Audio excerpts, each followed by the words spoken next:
ശനിയാഴ്ച പ്രവൃത്തി ദിവസമാക്കിയുള്ള വിദ്യാഭ്യാസ വകുപ്പിന്റെ താൽക്കാലിക കലണ്ടറിനെതിരെ കൂട്ട അവധിയെടുത്ത് ധർണ നടത്തിയ അധ്യാപകർ അക്കാദമിക് കലണ്ടർ പുനഃപരിശോധിക്കണമെന്ന ആവശ്യങ്ങൾ ഉൾപ്പെടെ ഉന്നയിച്ചാണ് KSTU മലപ്പുറത്ത് പ്രതിഷേധം സംഘടിപ്പിച്ചത്. ശനിയാഴ്ച പ്രവൃത്തി ദിവസമാക്കിയത് ഏകപക്ഷീയമാണെന്നും KSTU ആരോപിച്ചു.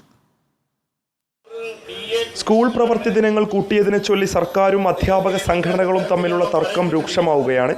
വിദ്യാഭ്യാസ വകുപ്പ് നടപ്പാക്കിയ അക്കാദമിക് കലണ്ടർ അശാസ്ത്രീയമാണെന്നാണ് അധ്യാപക സംഘടനകളുടെ വാദം. ഈ അധ്യയന വർഷം തീരുന്ന 2025 മാർച്ച് വരെയുള്ള 30 ശനിയാഴ്ചകളിൽ 25 എണ്ണവും പ്രവൃത്തി ദിനമാക്കിയാണ് വിദ്യാഭ്യാസ വകുപ്പ് പുതിയ അക്കാദമിക് കലണ്ടർ പ്രസിദ്ധീകരിച്ചത്.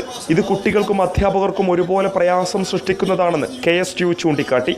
നിർബന്ധമായി അക്കാഡമിക് കലണ്ടറിൽ 220 ദിവസം പ്രവൃത്തി ദിവസം കൊണ്ടുവന്നിരിക്കുകയാണ്. കാരണമായി പറഞ്ഞിരിക്കുന്നത് ഒരു കോടതി വിധിയാണ്. വാദം നടക്കുന്ന സമയത്ത് ഒരിക്കൽ പോലും അതിൻ്റെ സ്റ്റേക്ക് ഹോൾഡേഴ്സായ അധ്യാപക സംഘടനകളോടോ മറ്റോ ഈ വിവരം ഒന്നും തന്നെ അറിയിക്കാതെ അവസാനം 28-ന് കോടതിയുടെ അന്തിമ വിധി മാത്രമാണ് ഞങ്ങളെ കാണിക്കുന്നത്.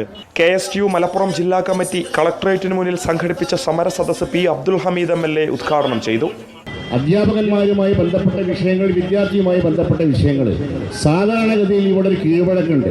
അത് സംഘടനാ നേതാക്കന്മാരുമായിട്ട് ചർച്ച ചെയ്യുന്നൊരു കീഴ്വഴക്കം ഇപ്പോൾ ഏകപക്ഷീയമായി നടപ്പിലാക്കുകയാണ്. എല്ലാ കാര്യങ്ങളും ആരോടും ചോദിക്കാനില്ല, ആരോടും പറയേണ്ട ആവശ്യമില്ല. അത് ഞങ്ങൾ കൽപ്പിക്കും, അത് നിങ്ങൾ അനുസരിക്കണം എന്നുള്ള നിലക്കാണ് കാര്യങ്ങളുമായിട്ട് മുന്നോട്ട് നീങ്ങുന്നത്.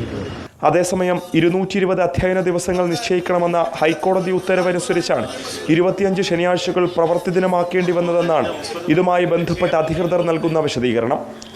റിപ്പോർട്ടർ, മലപ്പുറം.